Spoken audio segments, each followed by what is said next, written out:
along with Jennifer Dill and Chris Monsieur. And we did have a schedule change at the last minute, and so today I'm talking about congestion and its extent. And I just want to remind us there are a few students who are enrolled in the course. Please be sure to sign in. There's a sign-in sheet.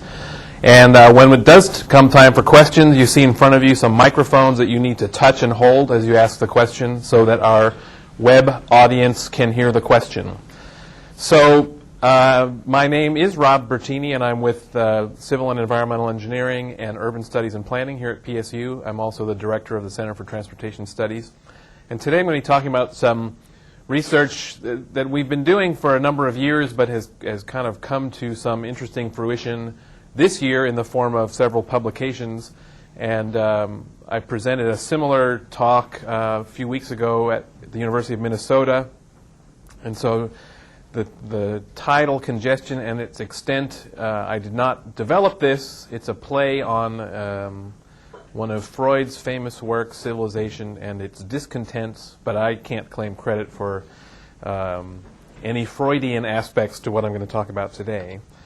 But what I'd like to do is start off with a quote that was used in a German public transportation campaign, and that is, "You're not stuck in a traffic jam, you are the jam." And I think this is a very appropriate comment because what I'm about to talk about is congestion, which is something that can be measured empirically, objectively, but also is subject to a lot of subjectivity. And it turns out that people's views about congestion are very subjective and relative to their own personal experiences. So people perhaps don't realize as they're sitting in a traffic jam that each additional vehicle that is added to the traffic stream adds delay to every other vehicle that's in the traffic stream. And this is what this subtle message from Germany is all about. So the objectives of this presentation and this research are to talk about how congestion is defined in metropolitan areas, primarily focusing on metro areas. How is it measured? How reliable and accurate are such measures? And then how has congestion and its perception been changing over the past several decades? And some of this I noticed that Sonoko Endo is here in the audience, and she worked on a project with me this summer where we looked at the last 20 years of congestion data for the United States and put together a Portland performance measures report. So some of this work stems from that project, and let's go. Let's step back a few years past the time of Freud to ancient Rome just for a moment.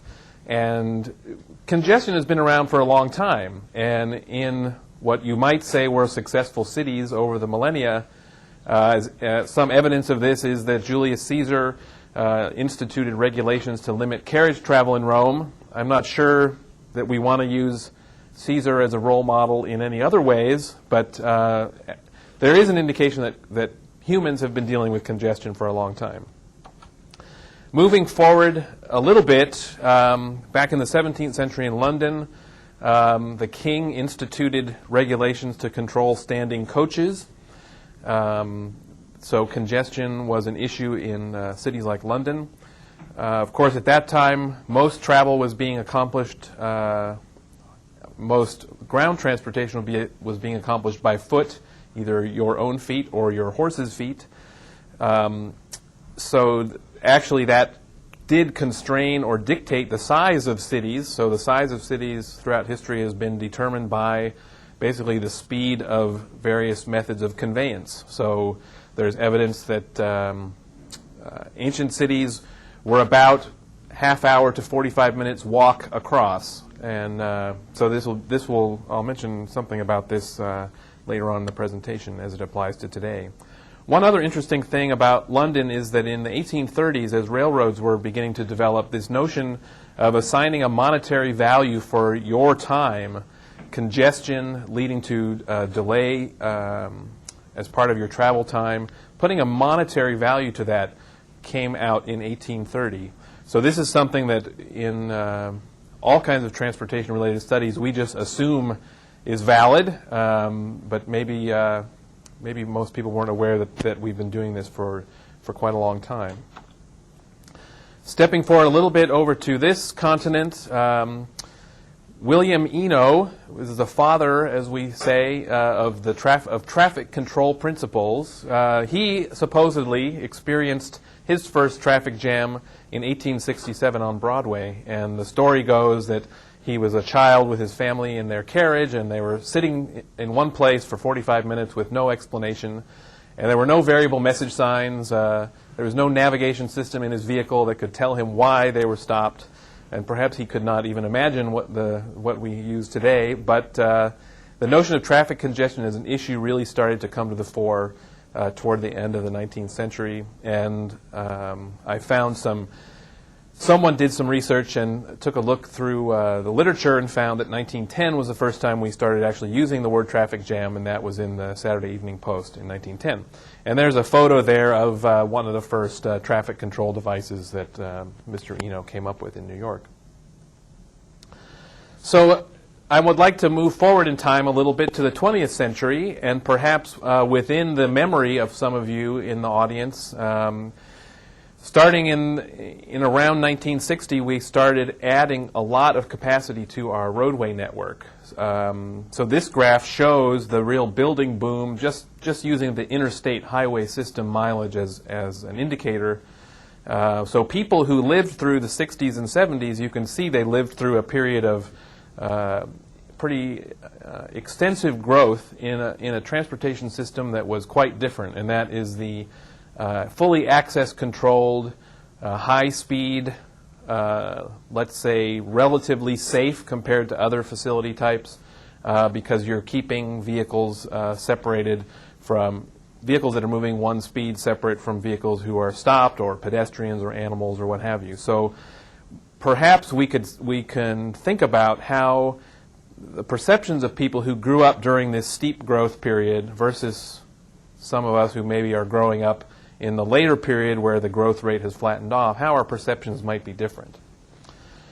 This graph shows for 1960 all of the highway miles according to the Bureau of Transportation Statistics. So you can see also, this I think is about an 8% growth from about 1960 to 1975, and since 1975 we've added about 3% to the road mileage. So perhaps people earlier in the last century were experiencing big capacity increases that I would suggest resulted in relative ease of movement. And so in the later phase, when we're not adding as much capacity, we're starting to use up that capacity, our perceptions of congestion might be different because we're starting to fill up the capacity that we've added. 1998? I think some of the, when you work with traffic statistics, they change the method of collecting data or of counting something. I'm not exactly sure what that anomaly was. But there have been some, like in Portland and San Francisco, in other places, they've removed mileage of the interstate system due to earthquakes and other things. Just a few, I couldn't resist showing a few examples of capacity additions in the Portland area. This is Harbor Drive in 1962.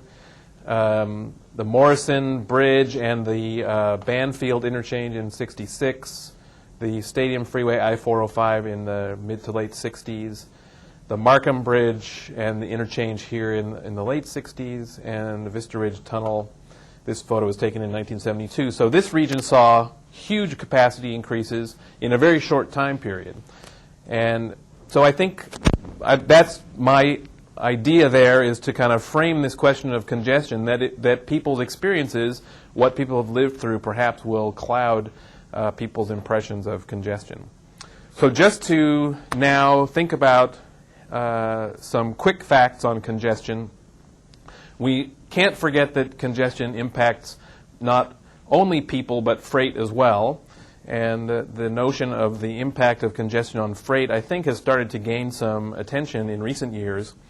In 2002, again, using the notion of monetizing congestion, the Texas Transportation Institute work annual report, which I'll talk about more in a bit, they determined or estimated that in 2002, over $60 billion in terms of people's time and fuel and not really emissions, but basically wasted time and its byproducts. Cost our economy $63 billion. I think that's a few percent of our GDP. Certainly congestion affects travel decisions, affects a lot of things. People's commute decisions, people's decisions about other types of travel that they need to make. Interestingly, however, my understanding is that in the peak period that we tend to focus on for work trips, we think that you go out on a freeway at 8 in the morning, you think that everyone's going to work, right? But it turns out that about a third of the trips that are occurring during the peak are not work trips at all. So there are obviously reasons reasons that people need to travel during the peak periods that aren't work-related. So on one hand, you could say that congestion is not impacting them that much, or on the other hand, you could say those are trips that are necessary, independent of the amount of congestion that there may be. I'm going to be using some data that basically covers the period 1980 to 2000 or so, and I just wanted to frame some of that discussion with a few, as I said, quick facts. There's a lot more travel occurring during that 20-year period, approximately more than 40% increase in the VMT, vehicle miles traveled. There are more vehicles in the United States in our fleet, almost 40%, a 40% increase in just the number of vehicles in the United States. Again, as the previous graph showed, we didn't add very much to the mileage of our system. Of course, during that time, we had major rehabilitations, we had bottleneck fixes, interchange fixes, so there are fixes going on where we're still investing a large sum in our infrastructure, but we're just not adding new mileage to the system, really. Population increased 24%, and our GDP, real GDP, increased by 90%. So those are maybe some of the background things you should keep in mind as we continue this discussion. In trying to put together some papers on this topic and some presentations, there really is no one definition for congestion. And if you do a Google search or any kind of library literature search, you will find different definitions. So what I've tried to do is distill down some of the basic definitions. And there are measurement problems, and in a great deal of the research that I've been involved with here in Portland for the last 4 years, we've been trying to measure aspects of congestion and have confronted firsthand some of those problems. And we'll talk more about that. So in order to quickly help me frame the objectives of this talk, or the paper that goes along with it, we developed a very simple web-based survey, and we sent it out to about 2,500 academics around the world, actually, and transportation professionals, mainly on the West Coast. I think we use the ITE District 6 listserv, which covers something like 10 Western states, maybe a few more. And we got about 500 responses to that survey. And so we asked basically 4 questions. The first one, how is congestion defined? And as I mentioned, everybody, if you stop people on the street or at a cocktail party and ask them, what's congestion mean to you? Everyone will give you a slightly different answer. But it was possible to boil down close to 600 responses into several categories. And you'll see in a minute that a number of these categories are actually related. So about half the people said either speed, expressed some sort of speed-based notion of congestion, so reduce speed below some value. Similarly, people said increased travel time. So you could say that those two are really the inverse of one another. So there's a time component here that is impacting you. The other half of the people on the left side of the pie there, 19% said that congestion was related to some volume-based measurement, taking some count of the numbers of vehicles or numbers of people that were being served by a particular facility over time. Another chunk of people said level of service. And of course, level of service is a shorthand for some specific performance measure, like speed, like volume, like density. So people who were talking about level of service weren't more specific than that, but you could probably link most of those responses if you could drill down a little deeper into their response to really be either a speed-based measure or a count-based measure. And then a lot of people, I guess there were a lot of traffic engineers in this pool of surveyed individuals, so a lot of people felt that signal cycle failure, does anyone know what signal cycle failure is? Who can press the microphone down and tell us what it is? It's when you have to sit through a traffic light more than once. Exactly. So you're sitting in the queue, waiting for your green light, and then you try to make it through the green light and you fail. So for a lot of people, that is kind of a strong indicator that the system is failing me, that I'm frustrated, and the person in front of me is too slow. Maybe this is some of the Freudian aggression thing coming out. But really, what cycle failure is tied to volume, and it's tied to travel time, right? So the intersection's oversaturated, too many cars, or not enough green time for that movement. So that's kind of a combination of the volume mentality or the speed mentality. So there actually, and a few people had other definitions, but basically it came down to time, came down to point-based measures such as volume, which is basically counting things, or average speed that you might measure at a point. Only a few people talked about density, which is a spatial measure of how many vehicles or how many people are there over a particular distance or a particular area in the case of pedestrians. Of course, travel time is also a spatial measure, should be measured over some distance. And you can also average speed over distance as well, and I'll talk more about this in a bit. Of course, this was a qualitative type survey, so we went through all these verbose responses and tried to distill them down. So the question was, how is congestion defined? And one of the people responded and said, well, you have to be able to define it. So I think that captures one of the challenges here, that we don't have a common definition. Other people said they always wanted to be able to go the speed limit. So anything below the posted speed limit, no matter what, that's congestion. Other people would be willing to apply some speed threshold, and perhaps during a peak period you might say even if the posted speed is 65, they might be able to accept 45 or 35 during the peak period. Congestion is a perception. I know it when I see it.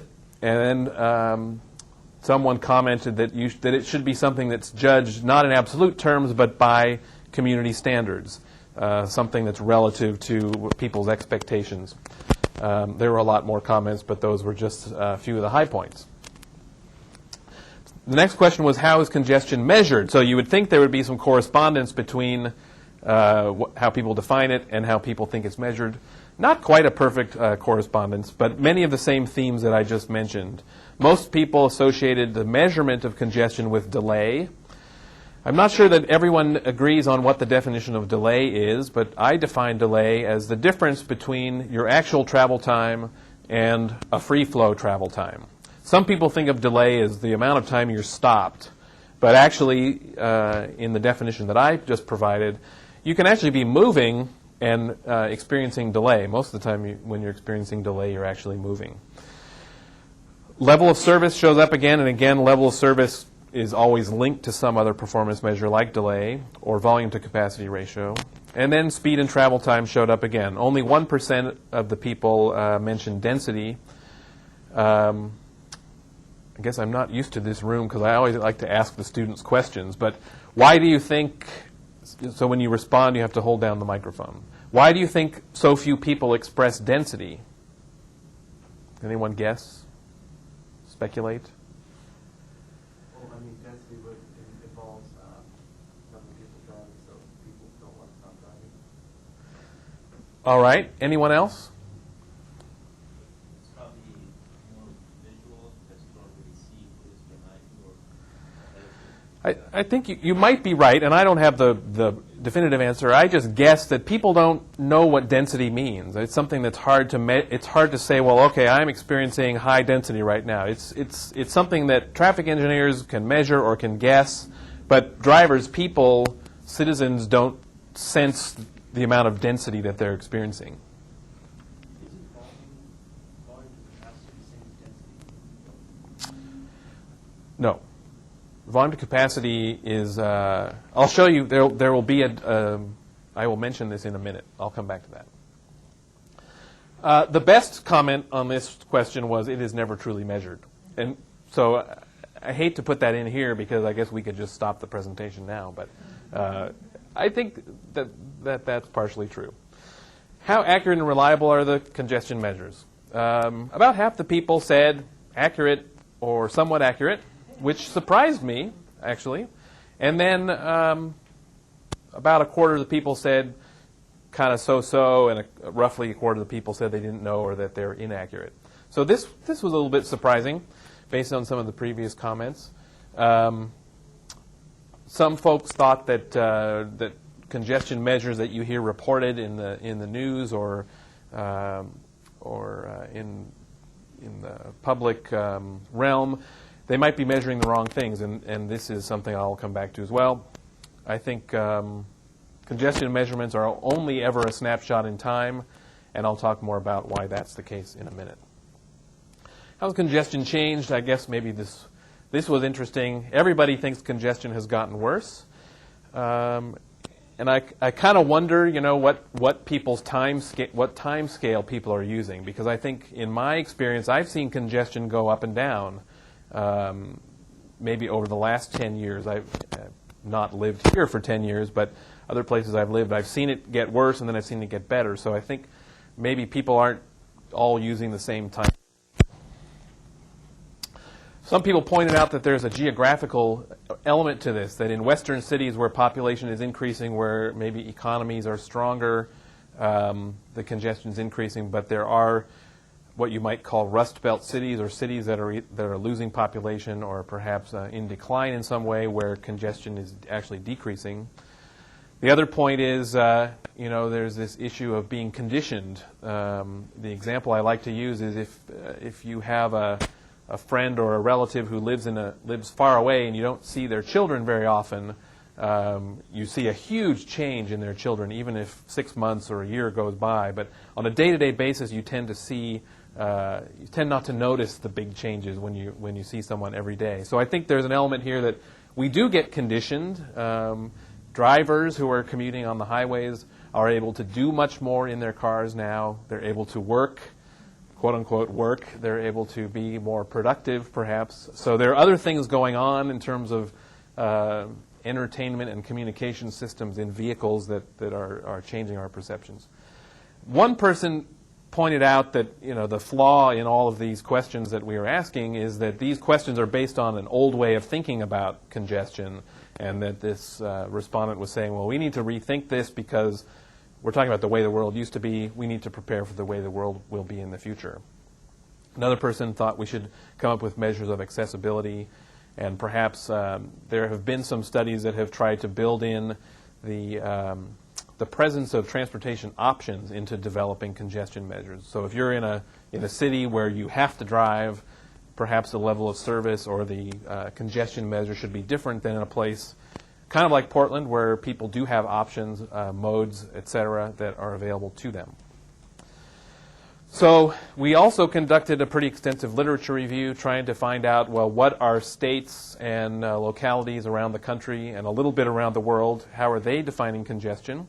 Federal Highway Administration has a definition that I've distilled down here to say that it's a point where the transportation system is not performing in an acceptable way due to the interference of traffic.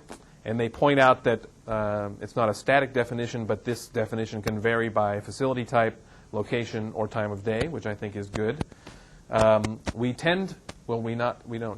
do break congestion into two pieces usually, and that's recurrent congestion and non-recurrent congestion. And who knows the difference between the two?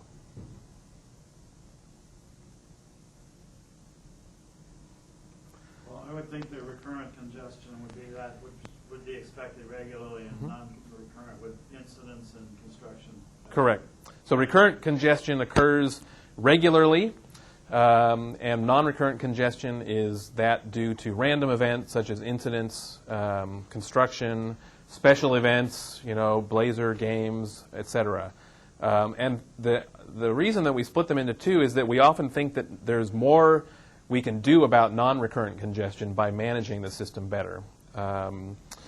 We know that congestion and that conditions on the transportation network vary greatly. Congestion can vary in duration, extent, intensity. And then there's a reliability component that what a lot of people find is that people are interested, for example, in how long it will take them to get from home to work. So you could say they want to know the average travel time from their home to their work. But most people, when asked, say they would rather know the probability that a particular travel time will allow them to get there on time, let's say 95% of the time. So I'm jumping ahead here, but in the state of Washington, the travel times that the state reports on their traveler information system are a 95th percentile travel time. It says, based on the data, we're saying that you will be able to get to from your origin to your destination so that you're basically on time except one day a month. You might be late one day per month. So this is a little different than some of the other states that have policies on this. Minnesota says that congestion occurs when speeds fall below 45 miles per hour during peak periods. In California, the current standard says that congestion is defined as when there's speed below 35 miles per hour for 15 minutes on weekdays. There's a proposal now to change that based on some extensive research on California Los Angeles freeways to say that congestion is whenever speed falls below 60 miles per hour. And I guess if any of you have looked at traffic in California in areas like Los Angeles, that might be the majority of the time, I would venture to say. So I want to talk a little bit about different ways that you can actually measure congestion and show some examples of locally of how we've been doing this. Actually, Dave Cox, who's the administrator of the FHWA for Oregon, was the speaker here 2 weeks ago. And he talked about this study that was done by the American Highway Users Alliance where they identified the top couple hundred bottlenecks on freeways in the United States, and these happen to be the 5 that are from Oregon. And so I was curious, I had not heard about this before, so I looked into it a little bit, and these are point measurements, point estimates. You can see the 5 bottleneck locations. Some of them probably aren't too surprising to you. But I thought it was interesting. They identified these by surveying the state departments of transportation, and then they went through a fairly extensive modeling exercise to try to confirm the top locations. I think the data they were using was somewhat limited, but this is one way to try to identify points on your network with the largest amount of recurrent congestion. I'd like to give just a little bit of theory here with a couple diagrams just to distinguish 2 things that I've already mentioned, a point-based measure from a spatial measure. And so what this is here is a time-space diagram, distance on this axis, time on the x-axis. And these little lines here are hypothetical vehicle trajectories. So just basically mapping out the movement of a set of vehicles over the roadway over time. And then this is me over here, this little X. I'm standing by the side of the road with my clipboard or my radar gun or my computer, and I'm just counting vehicles. I might just have a watch. I might be writing down the time that vehicles are passing me by. So in this time interval t, I've counted 7 vehicles, and you can record the time that they pass just by projecting down to the x-axis.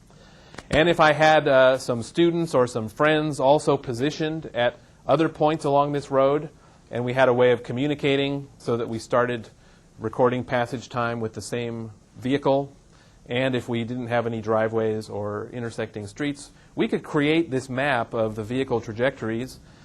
Maybe not, maybe we wouldn't have an infinite number of people along here, but we could approximate these trajectories.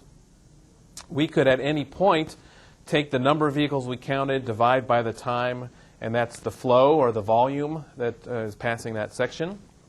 If there was some way that we could ensure that vehicles were passing down that section at a maximum rate, and this is kind of hard to do, but you could actually estimate the capacity of that roadway section.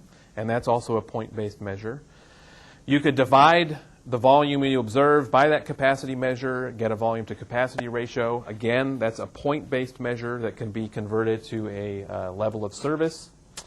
If you had a radar gun at this point, you could have the radar gun tell you how fast these vehicles were traveling, an instantaneous or spot speed, we sometimes call it. You could just take the average, the arithmetic average of those speeds, and you would have the time mean speed. And then if you, maybe it wasn't a person, but if it was some kind of sensor located at the middle of this segment, and like we have on the freeway system, we have inductive loop detectors, we could take those speed measurements and extrapolate them over the segment length and estimate travel time across that segment. It's a crude way of doing it, but this is just showing that if you took that speed and extrapolated it into a straight line, that you would have the travel time for this section. So these are some examples of point-based measurements, and the point about the point is I would like to show that this extrapolated travel time, the dashed line here, is actually a little different than the real travel time of this black trajectory. So by using a point-based measurement and extrapolating it over a segment, we introduce some bias. Usually when we communicate travel times, we don't mention that or we don't try to quantify that, but I think that that's an important point to remember. Now, that was my point-based measurement story, and now I'd like to talk about spatial-based measurements. So this means you're looking at the time-space diagram, and I would use the example of an aerial photograph. So you could take an aerial photo of the roadway at a particular instant. You would see these vehicles represented by these 6 dots on the vehicle at that moment. And you could, for that length of roadway, you could compute the density, which is just the number of vehicles divided by the length of road. If you took another aerial photo and you knew the time interval, you could measure the distance that each vehicle traveled in that time, and you could calculate each vehicle's speed. You could then compute the arithmetic average, and you would have the space mean speed. And I won't go into an explanation of why, but see if you can prove to yourself that time mean speed will always be greater than or equal to space mean speed. And I wanted to also say, yes, if you have a segment and somehow you can instrument the vehicle or observe the vehicle at 2 ends, you would want to measure the actual travel time. Okay? So I have a couple examples here. That was point and segment, and now I'd like to extend to corridor. This is an example on northbound I-5, which is instrumented with point sensors. And so this is this blue line, I would just like to say, is the cumulative travel time of vehicles passing over I-5. So this is an example. This little dashed line shows the cumulative free flow travel time, and then what this shows is when this blue line deviates from the pink dashed line, those are the time periods when traffic is experiencing delay. So we can use the principles of those point-based measurements over a longer corridor. Again, this is for I-5 at the corridor level. What's cumulative over? Time. So these measurements are taken every 20 seconds. So we're just adding up the speed measurements over time. How do I get Does that make sense? 120,000 minutes? For 24 hours. Yeah. So it's speed in miles per hour per 20 seconds. Some. Yes. I can talk more about why we do it this way. This is a traffic engineering, not a typical traffic engineering technique, but one that we like to use. This is just showing for 24 hours again on I-5 actual travel time by travel time category. So the green section is when delay is less than 8 minutes, and red is when delay is greater than 16 minutes.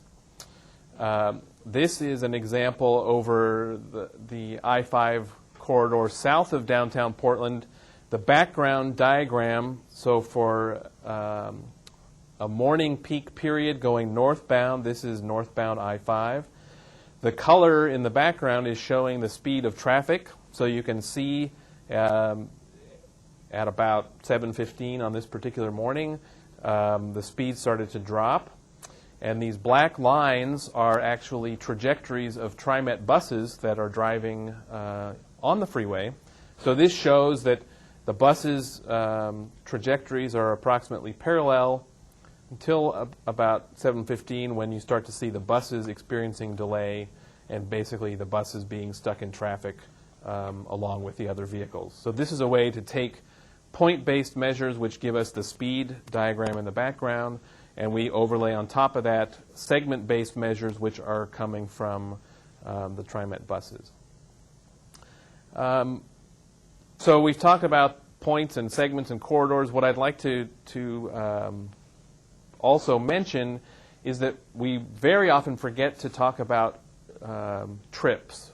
Okay, people's door-to-door trips is what you and I experience is not so much the quality of our travel at a point or over a segment or just on the freeway, but I mean, we're thinking about the time we leave our front door, the time we arrive at our desk, for example.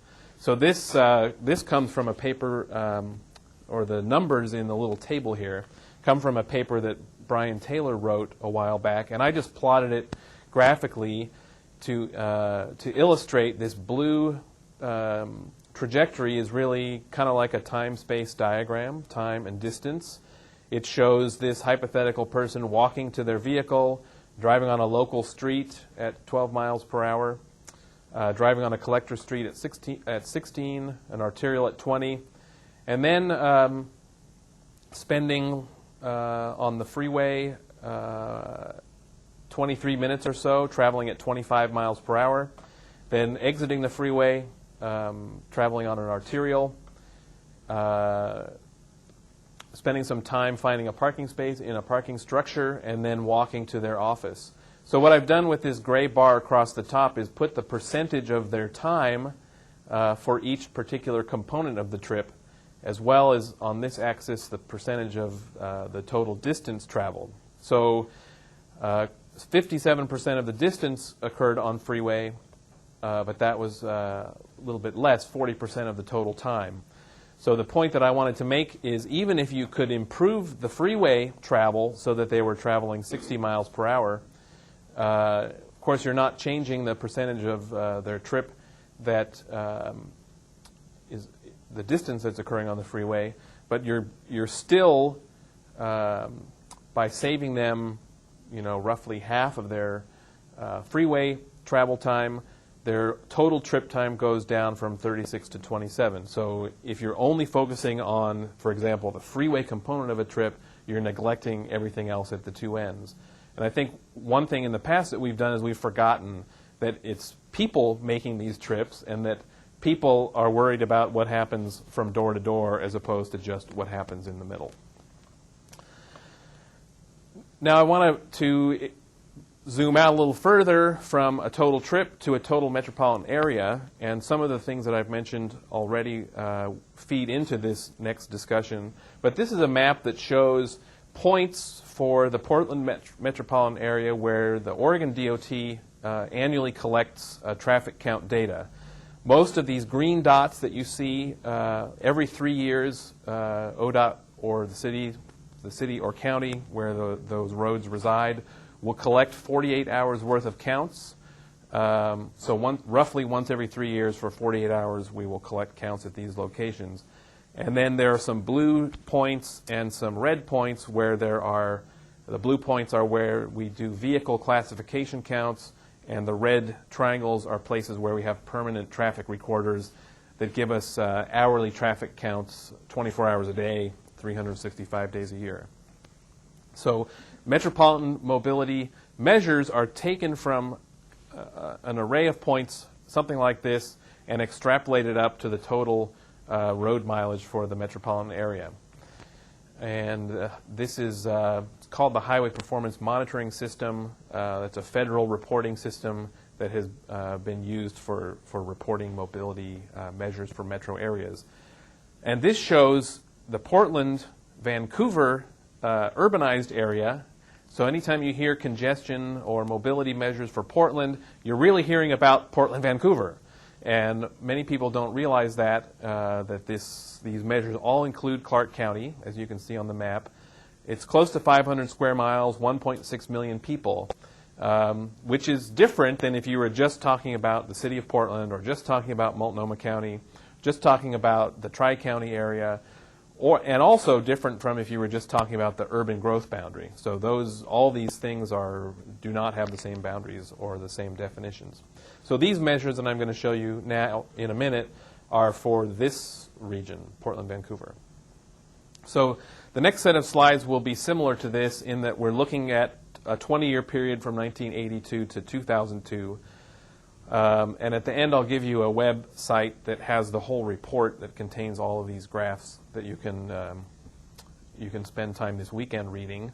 But I'm just going to hit a few high points that you can see over the 20-year period. We're talking about VMTs, the upper line, has gone up quite substantially. Population has not gone up at the same rate, but travel time, this brown line, has actually gone up a little bit and then gone back down. The size over population. No, the brown? That's what the legend says. Yeah. This one's travel time. It kind of overlays with, yeah, this is travel time.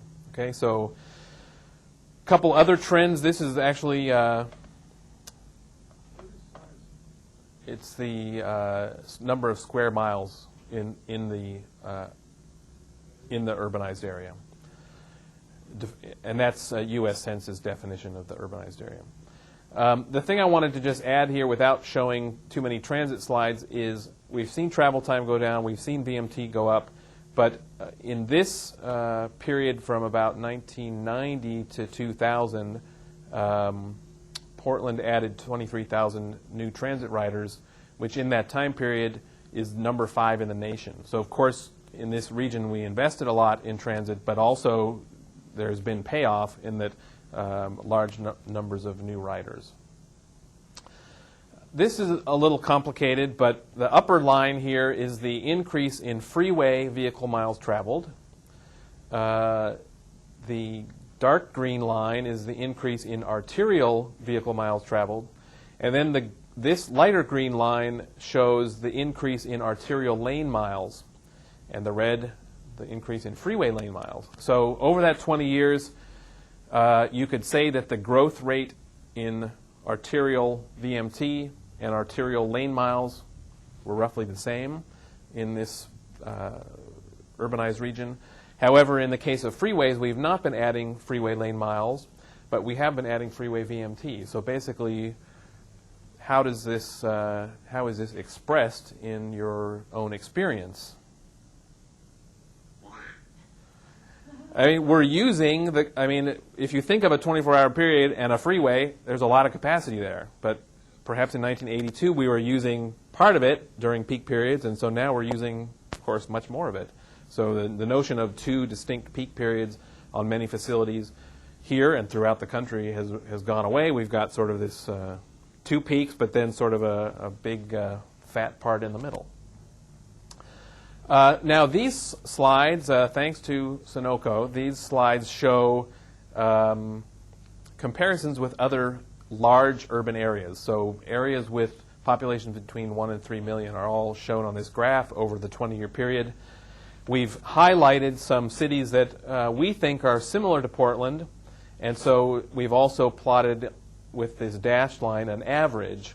So in the case of delay, you can see the average for the 75 large urban areas moving up like this. And you can see Portland kind of bumping up, Portland, Vancouver bumping up above average back in about 1990. Anyone know what happened in San Jose? San Jose built 3 new freeways.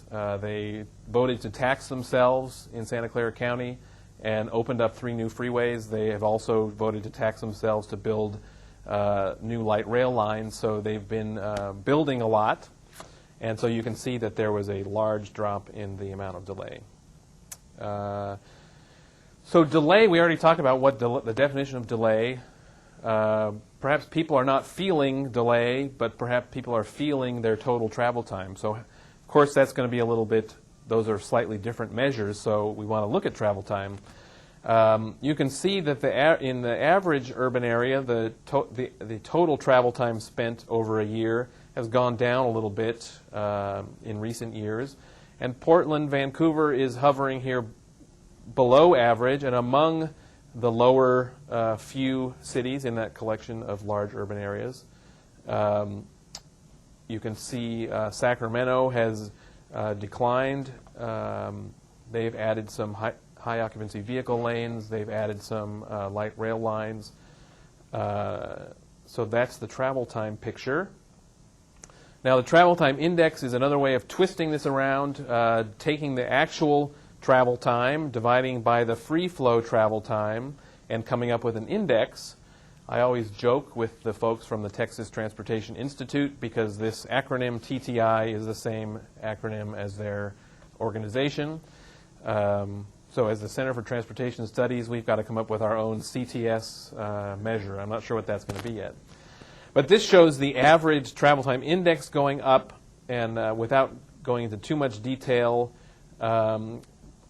Portland and our peer cities are all above the average in terms of travel time index. I have another slide where I'll show you another way of looking at this. It's on the next slide. But this is taking similar data. Yes? What are the other cities using CTI? All using the 75, the 28 large urban areas with population between 1 and 3 million.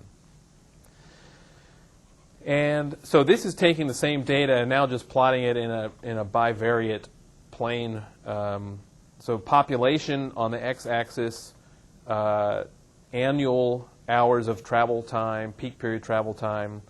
And I guess the point of this slide is that we're about where we belong. We're kind of in, I think we're the 24th largest urban area, and I think the total travel time is about at that same ranking. But you can see the cities above us with smaller populations are experiencing much longer travel times than we are. Someone has asked me about Las Vegas and New Orleans, but I guess those are 24-hour cities, so people are really not traveling at those peak periods. I have never been to those two cities, so I don't know much about them.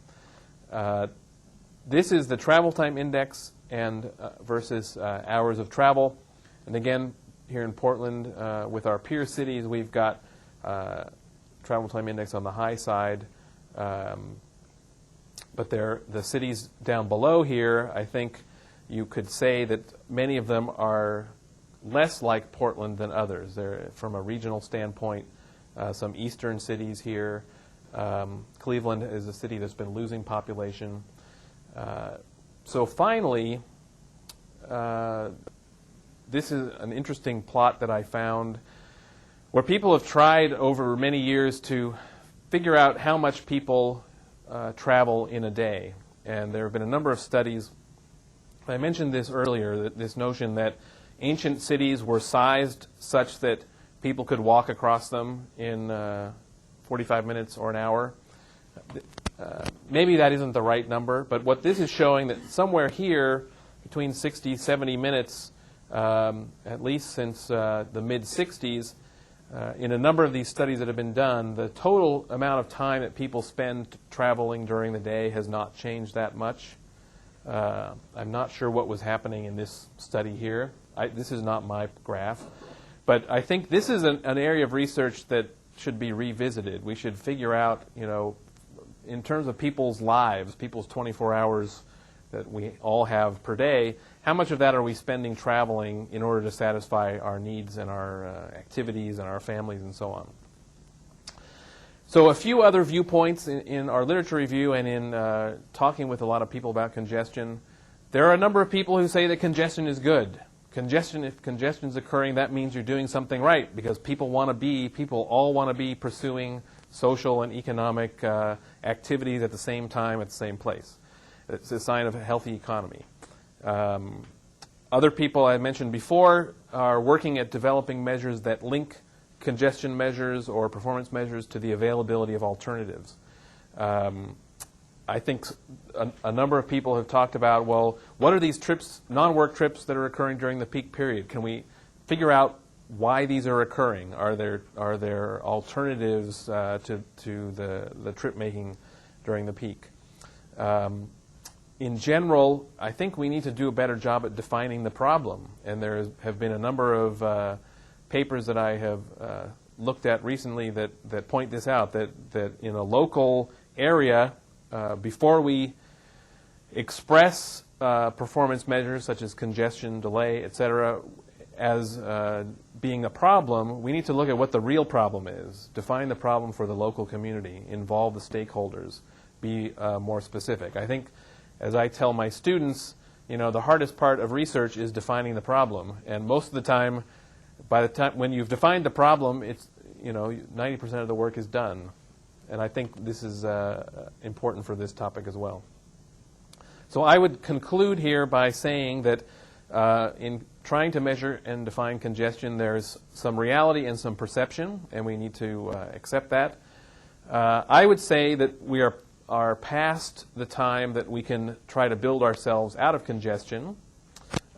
We do need to protect the environment. We need to protect our citizens who are more disadvantaged than others.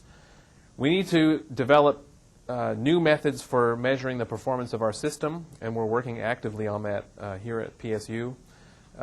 Considering the impacts of travel conditions, travel quality on individual users at the total trip level, and also that the same story goes for freight, is very important. What we're trying to do is create in the urban context places where people want to be, not places where people don't want to be. And one of the things that came out of our research here is the need to focus on measuring travel time and its reliability.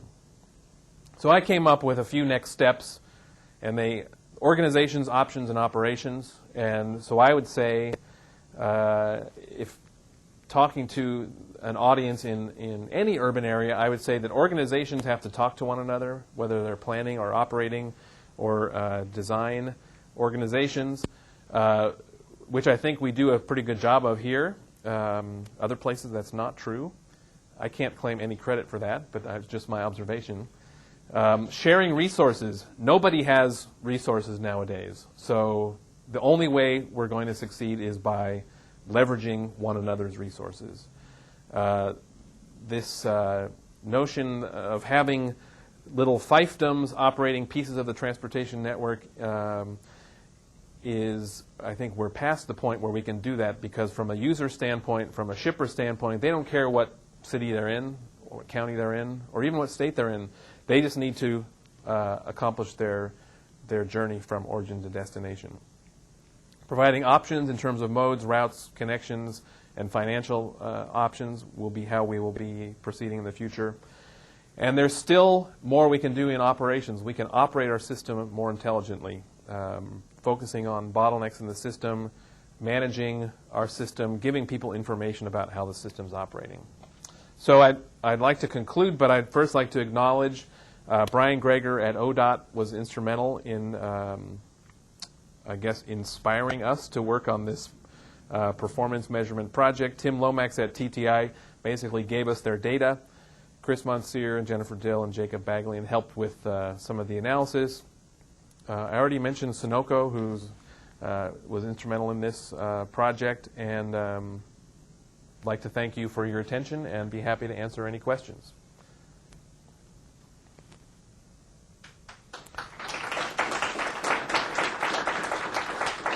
Thank you. Questions? Had two measures of congestion. One was delay, Mm-hmm. the other was travel time index, Mm-hmm. which intuitively to me sound kind of similar. time would have been without congestion and the action time. And yet, when you plot it on the graphs are completely different. Can you give some intuition as to why that is, when you use about those measures that shows up? Sure. Sure. So delay is an absolute measurement in minutes. So if your free flow commute, let's say, if you went and tested out your commute and it was 15 minutes at 3 o'clock in the morning, but in reality your typical commute is 30 minutes, so your delay is 15 minutes. So your travel time index then is what? 2. So the difference, so let's say then we go to some other person and their typical commute time is 60 minutes, and let's say they have a 60-minute delay. Okay, so they're experiencing 60 minutes of delay. Their total travel time is 120 minutes. Their travel time index is also 2.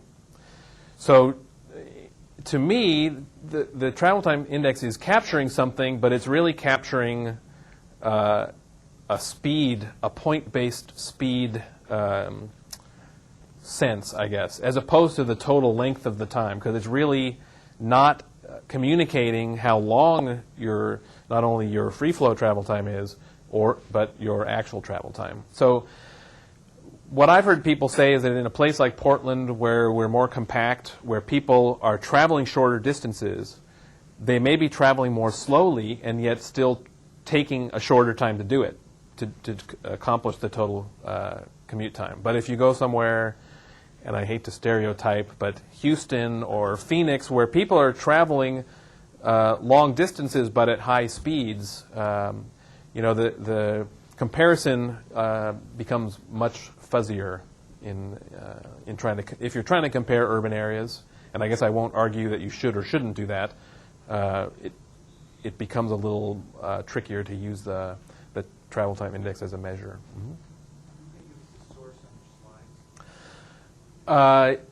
If you go to this website, our ITS lab, and then congestion.htm, you can find, if this presentation might not be there yet, but there's a paper and there is a presentation similar to this. There's also the whole Portland Performance Measures report on that website with many, many more beautiful graphs that you can look at. Yeah, sure. If you hold the microphone. Yeah. Back to his question. So if we can see that delay is actually a relative, it's relative to where it's measured. So travel time index is something that can be more generalized in terms of comparing situations. Well, I mean, travel time index is measured during a peak period. So I guess my personal view is that delay or travel time is more personalized. So I'm not sure if that answered your question. But it's more specifically related to a trip as opposed to an average during a peak period. In this case, we're talking about the convenience of the person making a trip from home to work and back. So if someone is in Portland and their travel time index is, say, 2, another person in Houston has a travel time index of 2, can we say those are equivalent systems in terms of the experience that the traveler has? I think people would say that. I would disagree, though, because what you're not capturing is the travel time, the length of the time. So what you're capturing is kind of a way of looking at the speed, and in some ways, just a pure measurement of your speed is not giving you the whole picture. Although some people would argue with me and say, well, I want to go fast. I don't care how long it takes me. I just want to be going fast. So there's a, maybe some of you feel that way, but there are people who very strongly feel that way. In the back. You talked a little bit briefly about travel time budgets. Yes. What's your sense of that acting as some sort of rate limiter, like introduction of traffic limits on the highway? I think the question of travel time budget needs more attention. We don't understand. There's some urban area dynamics where people move and they move their residences, they move their jobs. we've seen in one type of study, which is the U.S. Census Journey to Work data, a relative stability in travel time, and yet people are moving. I mean, there's high mobility in our society in terms of moving residences, moving jobs. So I think there's some research that would show that that is a stabilizing factor, that people are sorting themselves out in urban areas despite all of the changes that are occurring, so that their travel time is not changing that much on average. I guess what I would also add is I think we need to look at the distribution of travel time, both the really long travel time, and see what kinds of people are people who are experiencing long travel time somehow disadvantaged in other ways. So looking at demographic data, I think, is also really important. Did that answer?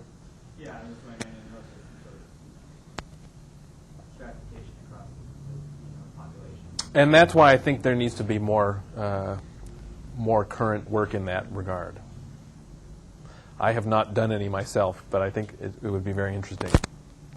Maybe one more question? Yes. At some point, there are really kind of physical limitations, on what can be done in operation and dating scientific. Is there really a threshold, or is it something that you pretty much have to accept at the times? Wow. That's probably a little more philosophical than I'm equipped to handle. I think there is so much more still that can be done to improve the system that we have.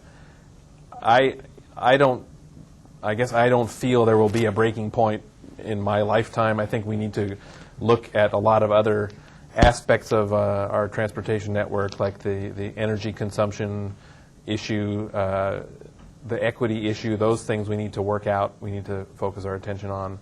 I guess I'm hoping that we will be smart enough to come up with solutions so that we won't reach some kind of breaking point or some kind of dire threshold. Anyone else, so we can end on a more positive note?